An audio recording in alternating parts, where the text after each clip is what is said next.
veids, lai godu dzimtenei ar savu dzīvi darām, un padomju pilsoņi mēs līgsmi saukties varam. Latvijas PSR iekšlietu ministra Viļa Lāča un galvenās literatūras pārvaldes 40. gada 26. augusta rīkojums.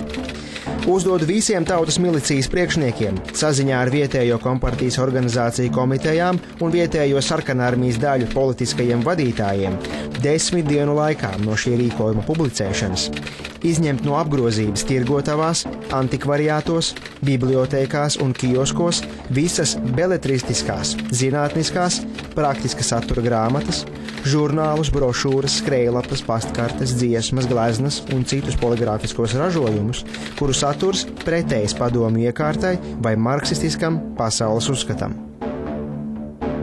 40. gadā sākās uzreiz ar to, ka bija jau gatavi ļoti ātri bija gatavi tādi saraksti.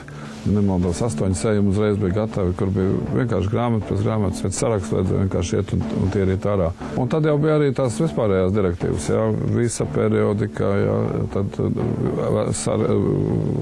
autori vienkārši vienalga, kas tur arī nebūtu, ja tas autors, tur Niedra vai Virza vai kas automātiski, tur vispār nebija jautājumi. Šitas bija toreiz komplektēšanas nodaļas vadītājs Friedlands, viņš pēc tam mums bija pašās karjeras beigās, viņš bija civilās aizsardzības priekšnieks. Runāja, ka viņš esot arī bijis Laģeros strādājis par uzraugu. 40. gadā bolševiku varas laikā var diezgan daudz atrast neitrālas dabas dzīvoļus. Tātad šeit vara gribēja dabūt rakstnieka vārdu.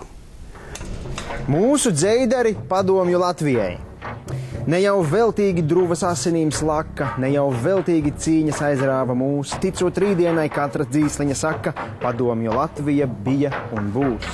Vai padomju Latvija dzimtene dārgā laikmetos spēcīga audz, gaviļu dziesmas, lai atbalso meži, priecīgā darbā, lai veseri klaudz. Nebūs vairs likteņa vētras, draudzībā vienoti dēli tev zvēr, pilsētas tavas un auglīgās druvas, sarkanā armija sargās vienmēr. Sarkanā armija sargās vienmēr. Anna Sakse. Tas nebija viegli ne Sudrabkalnam, ne Čakam, ne vismaz lieliem autoriem, kuri pārdzīvoja šo lūzumu. Ir ļoti grūti pateikt, kas ar viņiem notika 40. 41. gadā. Pēc kara jau tas bija daudz vienkāršāk saprotams, kā pusē tev jānostājās, ja tu gribi pelnīt maizi. Vai,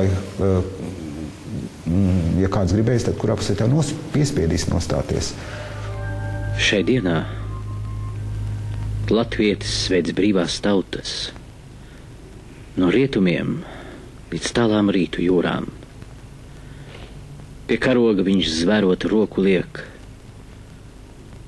lai visas rokas cieši kopā skautas.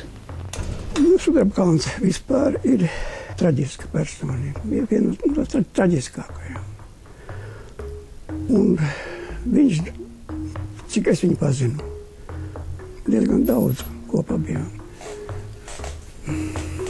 Viņš bija ļoti bailīgs.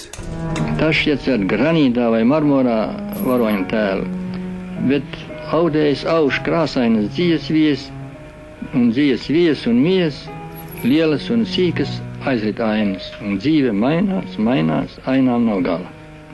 Un tā kā mēģināju paskaidrot, kāpēc es tur uzrakstu kādreiz par tādām bezdelīgām un tā, un kad tur aiz tām slēpjās kaut kas tāds dziļāka doma. Kad tās bailes sākās, to grūti pateikt, viņš man pačukstēja. Jūs zināt, iedebēs man. Ko es esmu rakstījis 29. gadā? Es saku, es nezinu tā. Un tur viņš ir melns uz baltu, ka nav nekā slikta par komunistiem pasaulē. To jau Čeka un Ceka jau to zināja. Bet atkal tas lielu rakstnieku viņi gribēja dabūt savu pusē.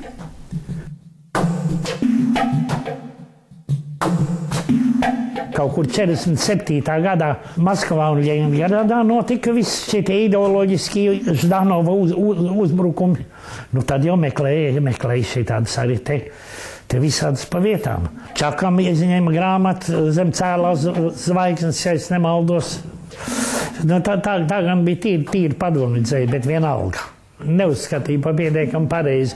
Valdim Grēviņam izņēma grāmatu. Griguls, kad zvejnieks apklusa. Skaistums liek saulē uzlēkt no rītiem, zvaigznēm spīguļot naktīs. Ja tu reiz esi zvērējis rozei, esi tu zvērējis partijai. 1940. gads un padomju iekārta pavēra brīvu ceļu nevien man, bet visai demokrātiskai Latviju rakstniecībai. Jau kopš 30. gadu sākuma Padomju Savienībā Staļins ir izsludinājis vienīgo un pareizo daļradas metodi it visās mākslās - sociālistisko reālismu, kur cīņā par pamatšķiras jeb darbaļaužu prātiem un sirdīm tādiem rakstniekiem jākļūst par cilvēku, viņu vārdiem runājot, dvēseļu inženieriem. Tāpēc nostar dekadenci, reālismu, romantismu, sentimentālismu, modernismu vai citiem īsmiem. Padomju Latvijas Rakstnieku Savienības jau pirmajā kongresā partija māca ne tikai to, ko un par ko rakstīt, bet arī kā. Mūsu izaudzētā realistiskā literatūra un māksla viegli ieplūda Savienības tautu vienotās socialistiskā realisma mākslas dziļajā gultnē. Viņam instinājās tajā 40. gadā, kad dibināja šo savienību. Viss jau gāja tās, ka tā žargonā teikt, uz buiduji. Tas ir skaidrs, ka Rakstnieku savienība dibināja centrālu komiteju.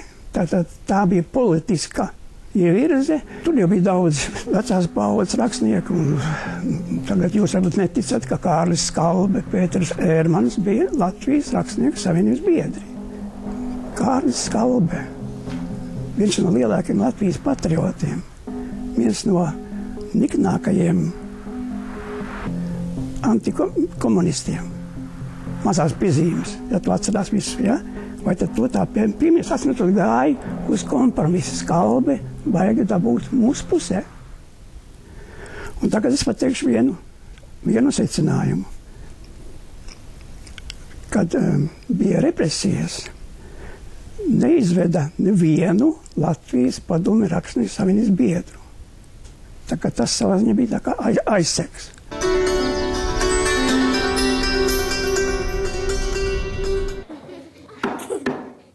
Mieru, dārgais draugs, pēc rudzu maizi zeltene, veselu, var arī pusīti, reģistrē pirkumu un uzcep sev auto. Viņš ir bijis šīs peistāri, vai arī kādu no Philips kafijas automātiem. Paraksts, tavs draugs Latvijas maiznieks.